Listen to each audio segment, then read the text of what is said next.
Assalamualaikum warahmatullahi wabarakatuh. Nama saya Dian Agila Rasati dari kelas 11 MIPA 2. Di sini saya akan menjelaskan materi tentang kolonialisme dan imperialisme. Pertama, pada era VOC, Perserikatan Dagang Hindia Timur. Peter Booth merupakan jenderal pertama pada tahun 1610 berkedudukan di Jakarta. VOC mempunyai hak istimewa yaitu hak oktroy, di antaranya hak monopoli dagang wilayah antara Amerika Selatan dan Afrika, hak memiliki angkatan perang dan membangun benteng pertahanan, hak berperang dan menjajah, hak mengangkat pegawai, hak melakukan pengadilan, mencetak, dan mengedarkan uang sendiri. Tujuan utama VOC mempertahankan monopoli terhadap perdagangan rempah-rempah di Nusantara. Dalam menghadapi kerajaan-kerajaan di Indonesia, Belanda meluncurkan politik adu domba atau Divide et Impera.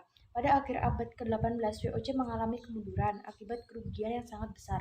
Pada tahun 1799, VOC akhirnya dibubarkan. Kedua, era pemerintahan Hindia Belanda. Dari tahun 1808 sampai 1811, Daendels menjadi gubernur jenderal Belanda di Indonesia dengan tugas utamanya adalah untuk mempertahankan Pulau Jawa dari serangan Inggris. Ketiga, kebijakan kultur stelsel atau tanam paksa. Gubernur Jenderal Van den Bosch mengambil alih kebijakan tanam paksa pada tahun 1830. Keempat, Undang-Undang Agraria 1870.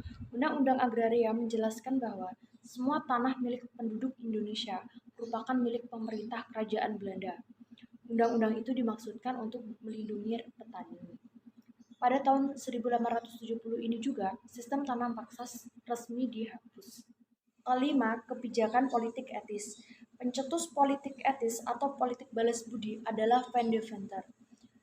Di kebijakan politik etis ini terdapat 3 cara memperbaiki nasib rakyat, yaitu edukasi atau pendidikan, irigasi atau pengairan, dan emigrasi atau pemindahan penduduk.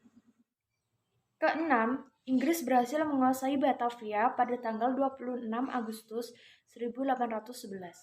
Pada tanggal 18 September 1811, Belanda menyerahkan Indonesia ke Inggris.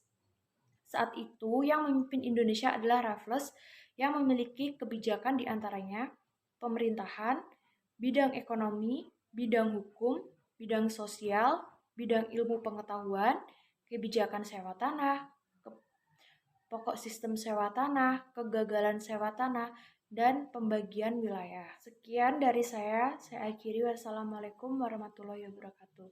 Terima kasih.